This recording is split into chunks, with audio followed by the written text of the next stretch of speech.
आदरणीय ननकीराम कंवर जी से आग्रह करूंगा कि उनका अभिनंदन करेंगे। हमारे प्रदेश भारतीय जनता पार्टी के मंत्री आदरणीय विकास महतो जी से मैं आग्रह करूंगा कि हमारे मुख्यमंत्री जी का अभिनंदन करेंगे। हमारे जिले के जिला अध्यक्ष आदरणीय डॉक्टर राजू सिंह जी से भी आग्रह करूंगा कि सम्माननीय मुख्यमंत्री जी का अभिनंदन करेंगे। इसी के साथ ही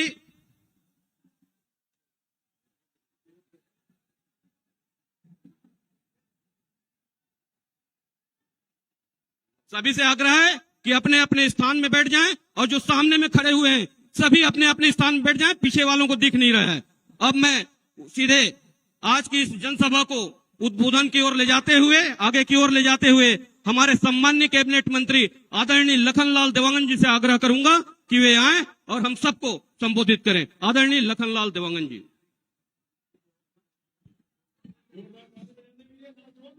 भारत माता की, भारत माता की। भारतीय जनता पार्टी जिंदाबाद, भारतीय जनता पार्टी जिंदाबाद। नरेंद्र मोदी जिंदाबाद, नरेंद्र मोदी जिंदाबाद। योगी आदित्यनाथ जिंदाबाद, विष्णुदेव साय जिंदाबाद, सरोज दीदी जिंदाबाद। आज हमारे बीच हमारे उत्तर प्रदेश के यशस्वी मुख्यमंत्री, जिनको पूरा भारतवर्ष के लोग उनके बात को सुनने के लिए ललायित रहते हैं, और ऐसे मुख्यमंत्री सम्मानीय आदित्यनाथ योगी जी आज हम सबके बीच उपस्थित हैं। मैं आप सबकी ओर से उनका हार्दिक अभिनंदन करता हूं, स्वागत करता हूं। एक बार सब लोग ताली बजाकर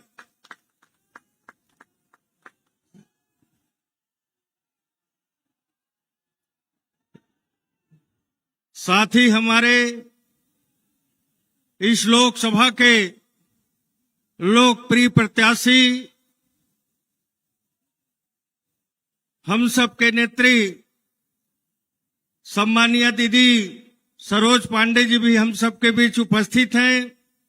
साथ ही हमारे भारतीय जनता पार्टी के जिला के अध्यक्ष डॉक्टर राजू सिंह जी सहित मंच में विराजमान भारतीय जनता पार्टी के सभी हमारे सम्मानीय नेतागण, आज हम सब माननीय योगी जी का बात को सुनने के लिए हम सब यहाँ पर उपस्थित हैं। और हम सब लोगों ने जो संकल्प लिया है कि अब की बार मोदी सरकार, अब की बार 400 पार, तो कोरबा में भी सरोज दीदी का नाम उसमें रहे। और सरोज दीदी के हम लोगों ने जो संकल्प लिया है कि अपने कोरबा लोकसभा से उनको मोदी जी को 400 पार, तो सरोज दीदी को 4 लाख पार, तो आप सबके ताकत से संभव होगा। और निश्चित तौर पर हम सब लोग आज महाराज जी का बात को सुनने के लिए यहाँ उपस्थित हुए हैं। मैं आप सबका हार्दिक अभिनंदन करते हुए, स्वागत करते हुए, पुनः महाराज जी का हार्दिक अभिनंदन करते हुए अपनी वाणी को विराम देता हूँ। जय हिंद, जय भारत, जय छत्तीसगढ़। बहुत बहुत धन्यवाद आदरणीय लखन भैया जी। अब मैं हमारे सम्माननीय कैबिनेट मंत्री जी से आग्रह करूंगा कि हमारे यूपी के मुख्यमंत्री आदरणीय योगी आदित्यनाथ जी का मोमेंटो देकर उनका अभिनंदन करेंगे।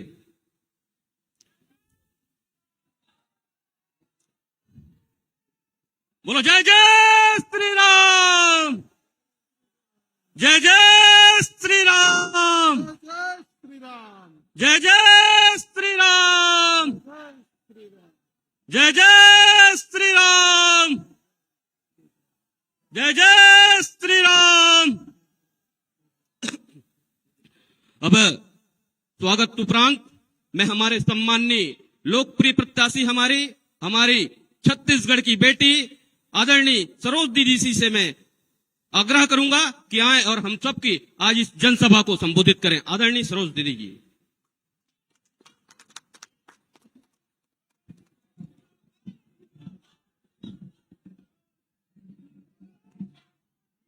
दोनों हाथ उठा के जयकारा करेंगे। बोलिए भारत माता की, भारत माता की, छत्तीसगढ़ मेहतारी की, छत्तीसगढ़ मेहतारी की। आज इस भगवा में वातावरण में हम सबके बीच में देश के सबसे बड़े प्रदेश के आधुनिक चिंतक, आधुनिक संत, उत्तर प्रदेश के मुख्यमंत्री माननीय योगी आदित्यनाथ जी का भी आगमन हुआ है। छत्तीसगढ़ की इस धरा पर हम उनका हार्दिक स्वागत करते हैं, अभिनंदन करते हैं। और हम सब के लिए आज ये उत्साह, ये उल्लास इस बात का प्रतीक है कि हमारे उत्तर प्रदेश के मुख्यमंत्री जी उत्तर प्रदेश को विकास की गति पर लगातार आगे बढ़ा रहे हैं। अपराध गढ़ को उन्होंने बदलकर वहां के लोगों को एक भय मुक्त वातावरण दिया है। लोकसभा का ये चुनाव एक अलग परिदृश्य में हो रहा है। हमारे प्रधानमंत्री नरेंद्र मोदी जी 2 बार प्रधानमंत्री रहे और 10 वर्षों में उन्होंने इस प्रदेश में लगातार काम किया। जिस प्रकार से उन्होंने इस प्रदेश में काम किया, उन्होंने देश में काम किया।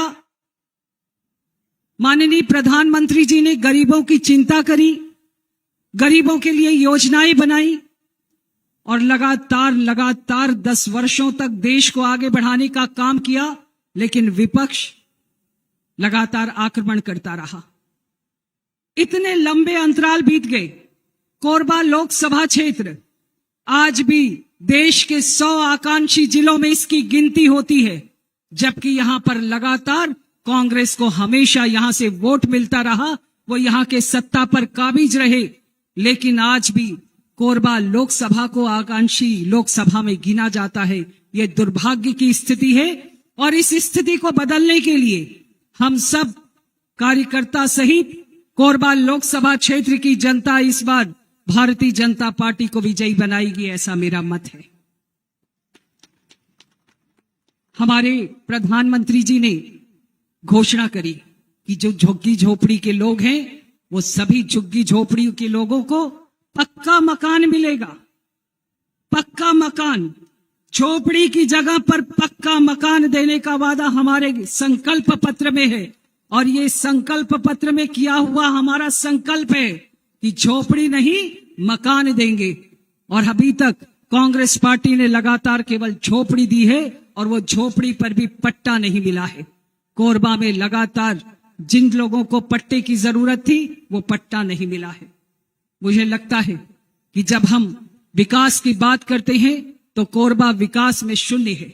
यह ऊर्जा नगरी है। इस ऊर्जा नगरी से हम सब तरफ ऊर्जा भेजते हैं, बिजली देते हैं, लेकिन हर थोड़े देर में बिजली की कटौती हो जाती है। यह ऊर्जा नगरी ऊर्जा देने के बाद भी पीछे क्यों रह गया?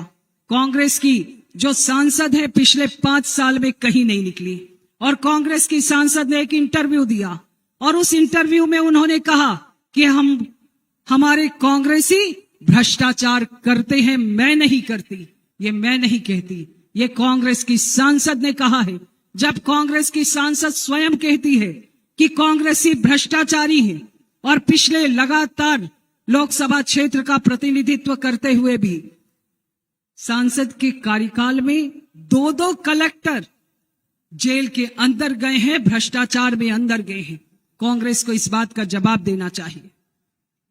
बंधुओं, भ्रष्टाचार से मुक्ति के लिए, इस क्षेत्र में विकास के लिए आपकी इस बहन को आशीर्वाद दीजिए, सहयोग दीजिए।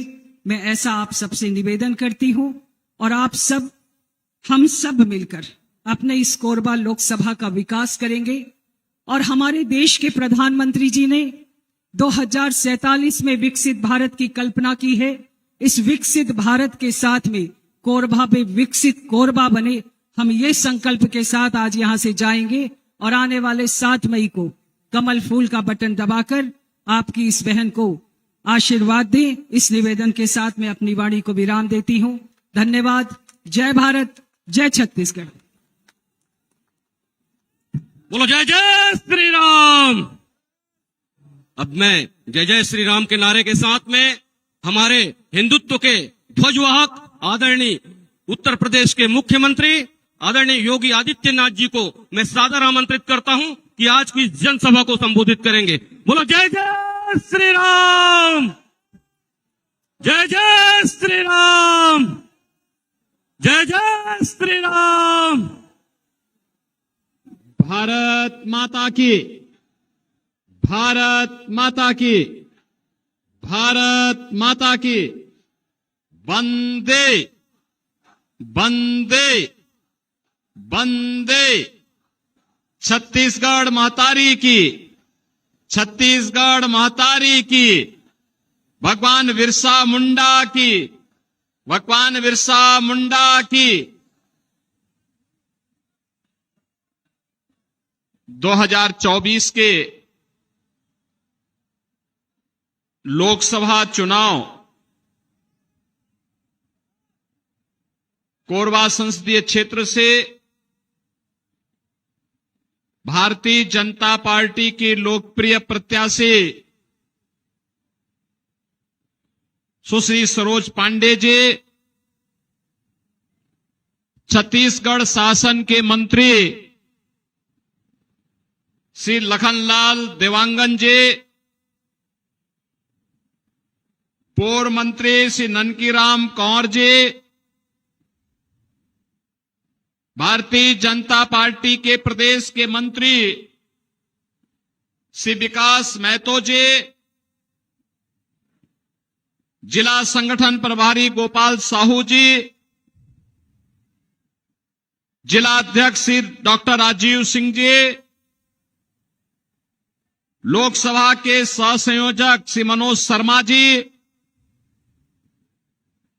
मंच पर उपस्थित श्रीमती संतोषी दीवान जी, श्रीमती धनेश्वरी कंवर जी, श्री जोगेश लांबा जी,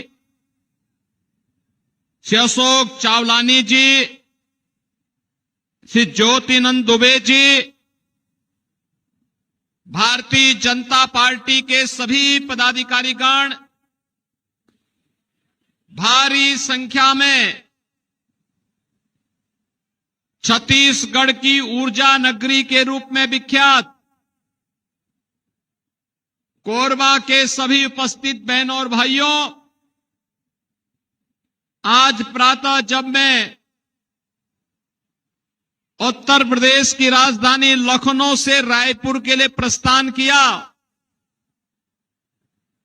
तो मुझे वहां के पत्रकार साथियों ने पूछा था कि आप छत्तीसगढ़ जाना चाहते हैं, वहां जाकर के क्या कहना चाहते हैं? तो मैंने तो एक ही बात कही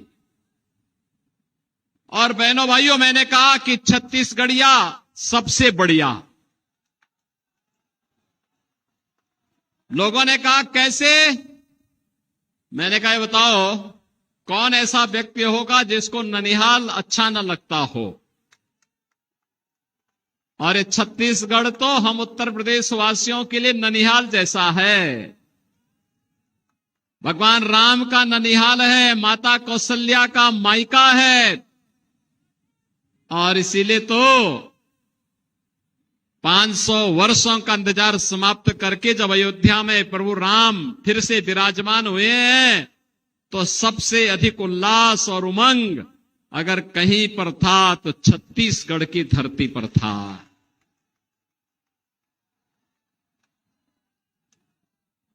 बहनों और भाइयों, ये छत्तीसगढ़ की धरती है। जब राम को वनवास जाना पड़ा था तो छत्तीसगढ़ में ही उन्होंने सबसे पहले शरण ली थी।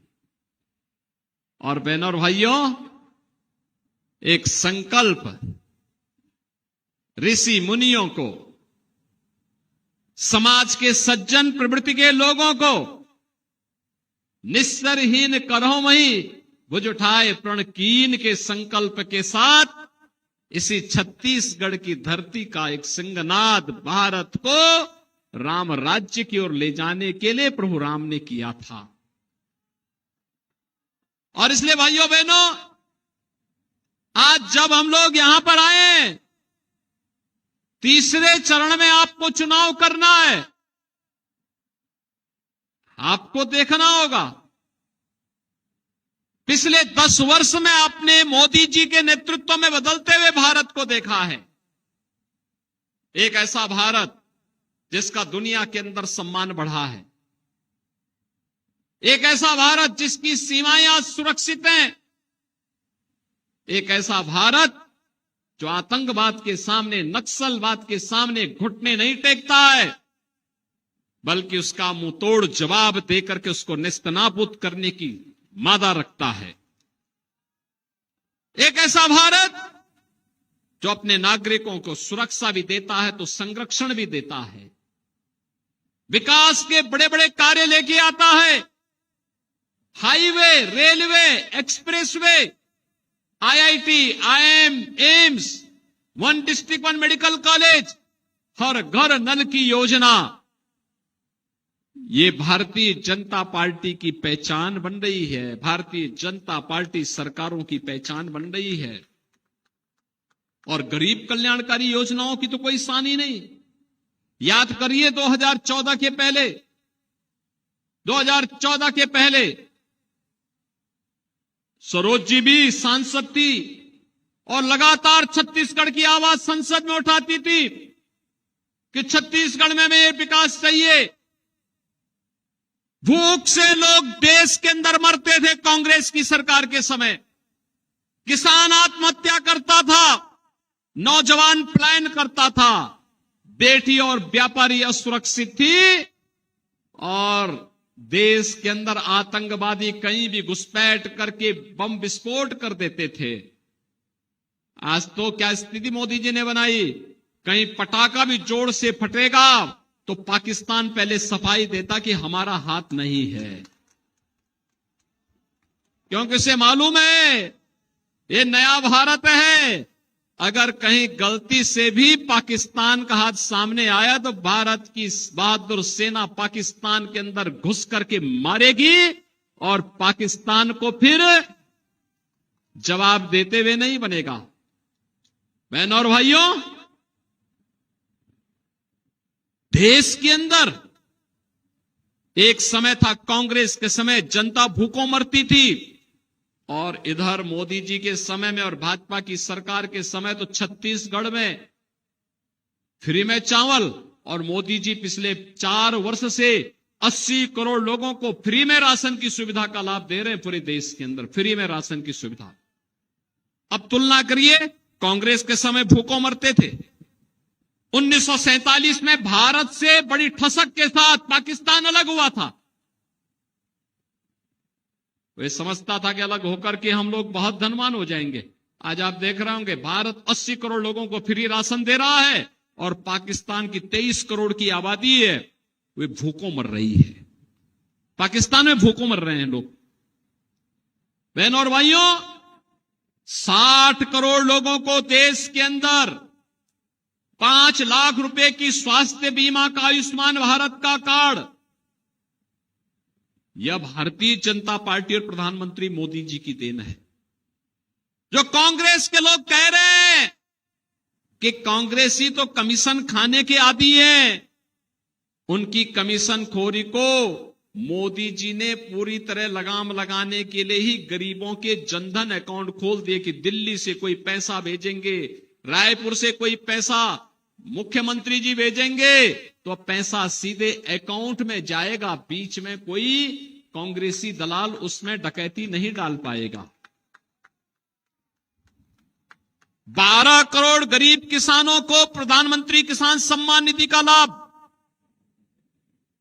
12 करोड़ गरीबों के घर में शौचालय,